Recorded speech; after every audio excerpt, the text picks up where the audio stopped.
Baik, bismillahirrahmanirrahim. Assalamualaikum warahmatullahi wabarakatuh.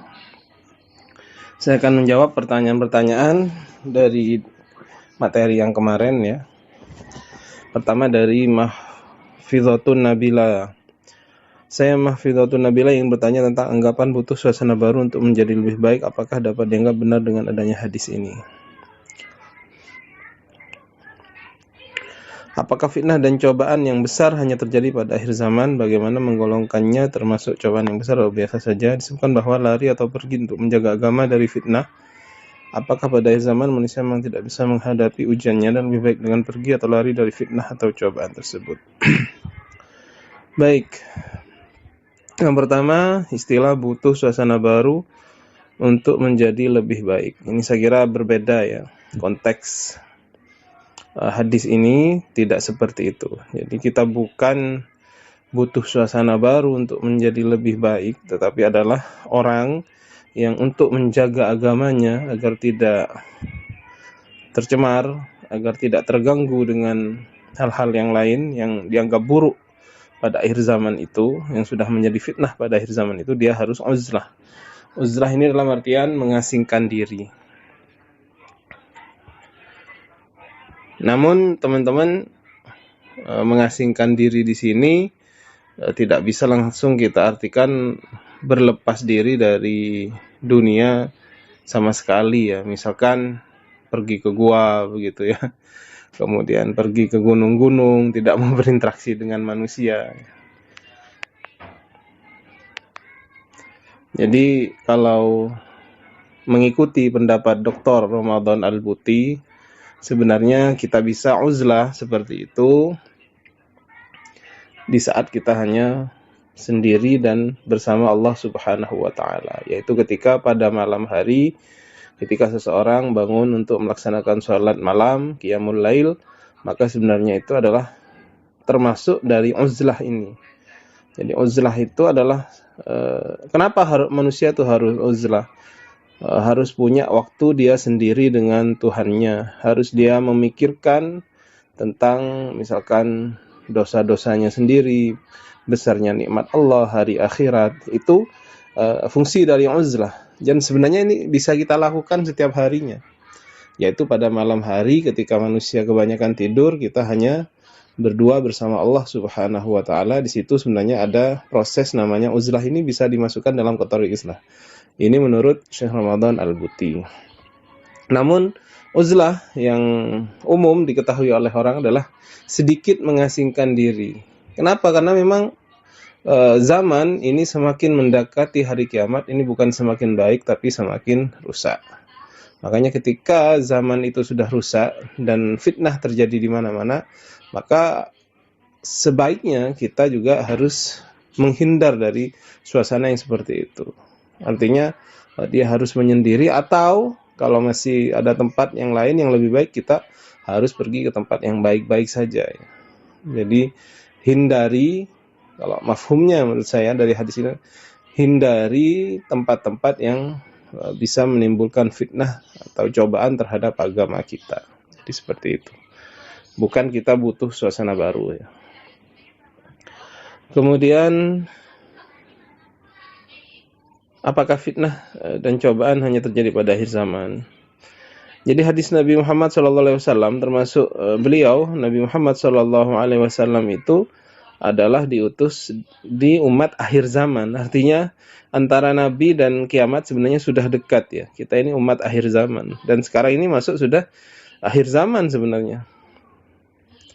Jadi Nabi Muhammad, Nabi terakhir, diutus untuk manusia akhir zaman.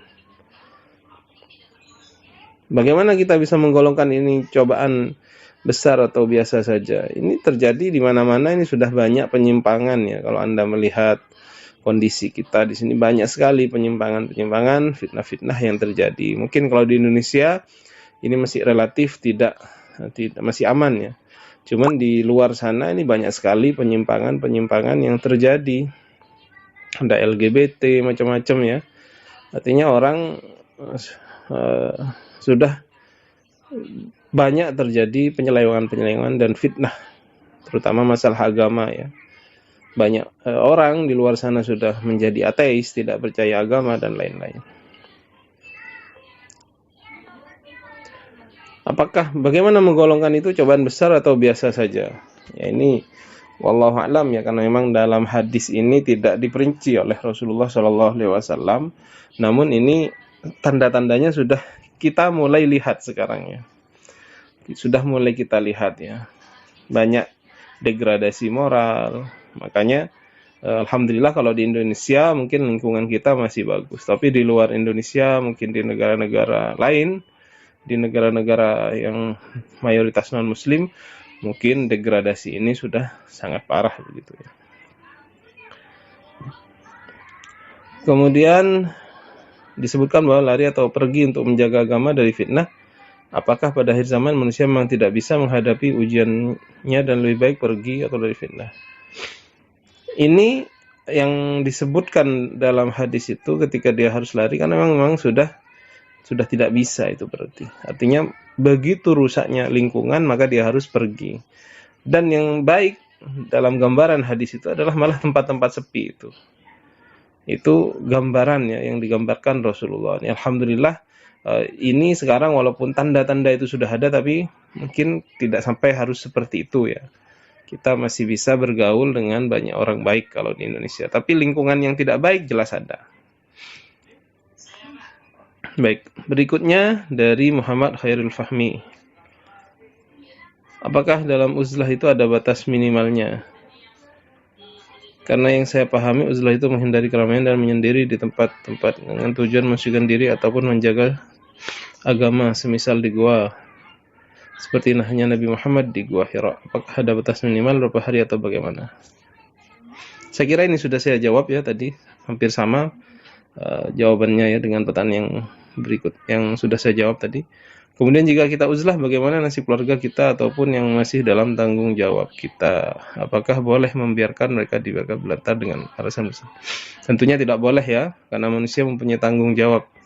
Dengan alasan uzlah kita tidak bisa lari dari tanggung jawab. Tetap tanggung jawab, kita harus menanggung keluarga kita dahulu. Kalau kita ingin pergi dari lingkungan yang tidak baik, bawa keluarganya ya, karena masih dalam tanggungannya.